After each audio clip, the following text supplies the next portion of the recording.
سألت نفسك قبل كده ايه معنى مصطلح تأثير الفراشة اللي احنا بدأنا نسمعه كتير الأيام اللي فاتت جوه الكورة وبره الكورة؟ ده هل ممكن يكون في علاقة بين تأثير الفراشة ونملة رافعة ايدها للسماء بتقول له يا رب ارزقني، وان انت تقف قدام القاضي وتقول له يا قاضي انصفني؟ طب ايه العلاقة بين تأثير الفراشة والمطرب الشعبي رضا البحراوي وسيد معزة سيد أسياد اللاعبين وان هو يحقق دوري أبطال أوروبا السنة الجاية؟ طب هل ممكن يكون في علاقة بين تأثير الفراشة وسطح الواد حمادة وإن أنت تسافر تشتغل في الخليج؟ وآخر حاجة، هل في علاقة بين تأثير الفراشة ووفاة دييجو جوتا لاعب ليفربول الأيام اللي فاتت ومحمد صلاح وأسيستات في الدوري الإنجليزي السنة اللي فاتت؟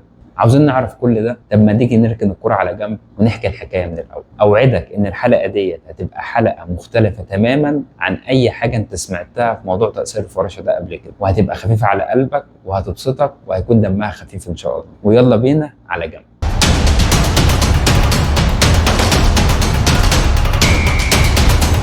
في البداية كده ما ننساش نصلي على الحبيب عليه أفضل الصلاة والسلام، وندعي لإخواتنا في غزة وفلسطين ربنا ينصرهم ويعينهم على اللي هم فيه، آمين يا رب العالمين. معاكم حليقة في قناة الكورة على جنب اللي هنتكلم فيها جوه الكورة وبره الكورة، وعن أي حاجة تحبوا تتكلموا فيها وننبسط بيه. بس في الأول ما تنساش تنزل تخبط اللايك والشير والسبسكرايب وفعل جرس التنبيهات عشان يوصلك كل جديد. ويلا بينا نشوف موضوع تأثير الفراشة ده بيقول إيه. في الأول كده، ايه معنى مصطلح تأثير الفراشة ده اللي احنا بدأنا نسمعه كتير؟ بيقول لك يا سيدي مصطلح تأثير الفراشة ده مصطلح فيزيائي فلسفي، يعني اللي طلعه كان بيحاول يتفلسف عليه، وهنعرف ليه ان هو كان بيحاول يتفلسف عليه. كان بيقول لنا ايه بقى؟ بيقول لنا ان رفرفة جناح فراشة في البرازيل ممكن تعمل اعصار في تكساس في الولايات المتحدة الأمريكية. ايه يا عم الكلام اللي انت بتقوله لنا ده؟ والله هو كان بيقوله لنا عشان هو عالم ارصاد جويه اسمه ادوارد لورنتز، كان بيحاول يفسر لنا بيه انظمه الطقس المعقده اللي هو كان شغال عليه. وبيقول لك ان الطقس ده حاجه معقده جدا، ممكن حاجه بسيطه تحصل في الاول احنا مش واخدين بالنا منها ممكن تعمل لي كوارث واعاصير في الاخر. يعني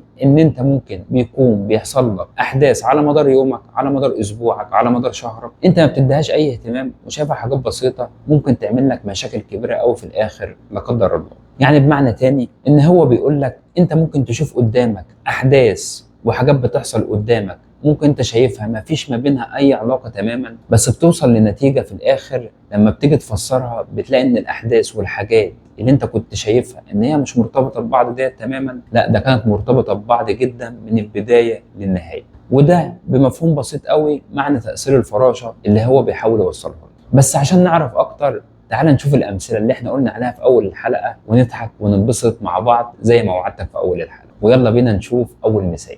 فاكر اول مثال احنا قلناه في الحلقه؟ ايه العلاقه بين تاثير الفراشه ونمله رافعه ايدها للسماء بتقول يا رب ارزقني وانت واقف قدام القاضي بتقول له يا قاضي انصف؟ تعال نحكي الحكايه كده باسلوب بسيط يضحكك ويبسطك ان شاء الله. بص يا سيدي، انت انسان عاقل رشيد متزوج ولله الحمد، قمت من نومك رايح شغلك زي اي يوم، قلت ادخل اعمل كوبايه الشاي اللذيذه بتاعتي قبل ما انزل اروح الشغل. دخلت المطبخ جبت الكوبايه، بتحط السكر جوه الكوبايه، شويه سكر ما يزيدوش عن 3 4 حبات سكر يقعوا بره الكوبايه، وانت كعادتك عشان ما بتديش اهتمام لتوافه الامور قلت ايه اللي هيحصل يعني ده شويه سكر، وخدت كوبايه الشاي بتاعتك ونزلت رحت الشغل. مين اللي كان واقف في الكورنر بيتفرج؟ اللي كان واقف بيتفرج نمله مسكينه رافعه ايدها للسماء وبتقول يا رب ارزقني. شافت السكر من هنا قالت لك الحمد لله ربك رزقني ومن وسع. هل تاكل لوحدها؟ لا طبعا، جابت القبيله بتاعتها كلها وقالت لك نعمل اجمل حفله على الصبح. مين اللي يصحى من النوم؟ اللي يصحى من النوم زوجتك العزيزه، تيجي تدخل المطبخ تشوف النمل عمال يسكر ويعربط في المكان، قالت لك بس انا عارف مين اللي عمل كده، وشريط حياتها يعدي كله قدام عينيها بالحاجات اللي لها علاقه بيك واللي ملهاش، وقد ايه انت ولا بتديها اهتمام ولا بتديها حنان. وتقوم رافعه سماعه التليفون عليك وتقول لك خلاص انا زهقت وما عدتش قادر استحمل، انت انسان غير مسؤول بالمره وانا سايبه لك البيت وماشيه رايحه بيت ابويا وبعد اذنك ورقتي توصل. وانت تقول لها يا بنت الناس يهديكي يرضيكي، ايه ورقتي توصلني على شويه سكر وشويه نمل؟ تقول لك ده اخر كلام عندي. عاوز تحلها بالتراضي كان بها، مش عاوز بينا وبين بعض محكمه الاسره. وهي كالعاده تكبر المواضيع وانت كالعاده تكبر دماغك، وبالفعل تاخد نفسها وتطلع على محكمه الاسره وتشتكي للقاضي. القاضي يعمل لك استدعاء ويجيبك وانت تحكي له المشكله من وجهه نظرك وتقول له يا سياده القاضي ده شويه سكر وشويه نمل بالله عليك انصفني. يقول لك اهو شفت يا عم محمد شويه السكر التافهين اللي انت شفتهم بيقعوا بره الكوبايه وما رضيتش تديهم اي اهتمام، اهو وصلوك ان انت تقف قدامي هنا. يعني ببساطه ده يا جماعه تاثير الفراشه من منظور النمله وشويه السكر، وان انت تقف قدام القاضي وتقول له يا قاضي انصف. واحب اوصل كلمه من مكاني هنا لحد بيتفرج عليا، انا هوقع سكر براحتي، واللي انت عاوز تعمله اعمله. ويلا بينا نخش على المثال التاني ونشوف هو بيقول ايه. بينا على المثال التاني وكلام الناس العقلي. بس قبل ما نشوف الحكايه التانيه انسى رغبه اللايك والسبسكرايب لو الحكايه الاولى عجبتك. الحكايه التانيه بتقول ايه؟ بيقول لك ايه العلاقه ما بين تاثير الفراشه والمطرب الشعبي رضا البحراوي وسيد معزه سيد اسياد اللاعبين اللي هو ميسي وتحقيقه لدوري ابطال اوروبا السنه الجايه. بص يا سيدي، للي ما يعرفش فرضا البحراوي ده مطرب شعبي كبير قوي في مصر. كان في يوم عنده فرح مهم قوي في فندق كان بيحضر، ومين اللي كان بيحضر معاه الفرح ده؟ اللي كان بيحضر معاه الفرح ده امير توفيق اللي هو مدير التعاقدات السابق في النادي الاهلي. وكان في علاقه صداقه كبيره قوي ما بين رضا وما بين امير. رضا خلص الفرح من هنا وراح يسلم على صاحبه ويقعد يتكلم معاه شويه، وهم بيتكلموا بيقول له امير انا عندي ليك معلومه ممكن تفيدك قوي. قال له ايه المعلومه يا رضا؟ قال له عندنا واد من المنطقه اسمه زحليقه بيلعب في الدرجه الثانيه، واد جميل قوي، بيلعب جناح يمين او جناح شمال. قال له لازم تروح تتفرج عليه. قال له حلو قوي يا رضا، اروح اتفرج عليه امتى؟ قال له عنده ماتش مهم بكره للصعود للدوري الممتاز. وفعلا امير خد نفسه وراح اتفرج على الواد زحليقه، والواد زحليقه يطلع فعلا واد عالمي.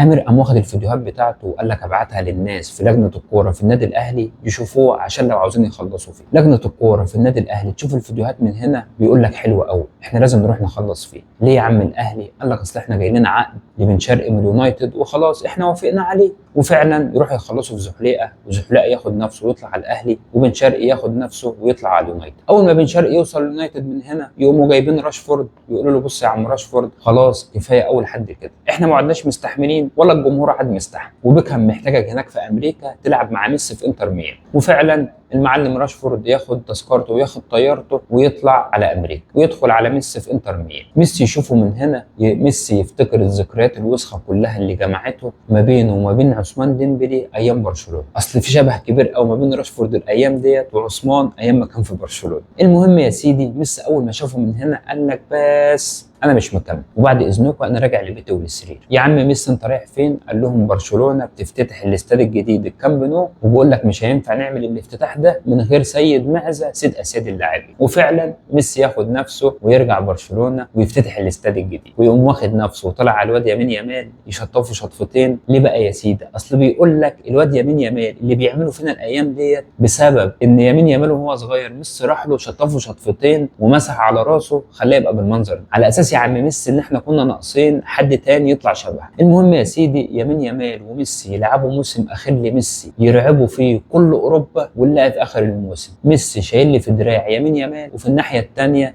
شايل لي دوري ابطال اوروبا. وفعلا ميسي يختم مسيرته في برشلونه ويختمها بدوري ابطال اوروبا زي ما جماهير برشلونه كلها نفسها. ايه اللي نفهمه من القصه ديت يا شباب؟ اللي نفهمه منها ان رضا البحراوي وزحليقه كانوا مهمين جدا قوي في حياه ميسي، بس احنا مش واخدين بالنا. وده تاني قصه او تاني حكايه تفهمنا يعني ايه ببساطه موضوع تاثير الفراشه ده وازاي نفهمه. ولو وصلت لغايه هنا احب اشكرك جدا ان انت قعدت معايا لغايه دلوقتي، ويا رب تكون الحكايات اللي احنا حكيناها عجبتك وانبسطت بيها. وانزل فعل جرس التنبيهات واشترك في القناه عشان نشوف الجزء الجديد ايه اللي حصل فوق سطح الواد حماده، وايه علاقه تاثير الفراشه ووفاه دييجو جوتا لاعب ليفربول واسيستات محمد صلاح. وانزل اكتب لي في الكومنتات هل فعلا ده تاثير الفراشه ولا حاجه تانيه من وجهه نظرك، واشوفك في الجزء الثاني.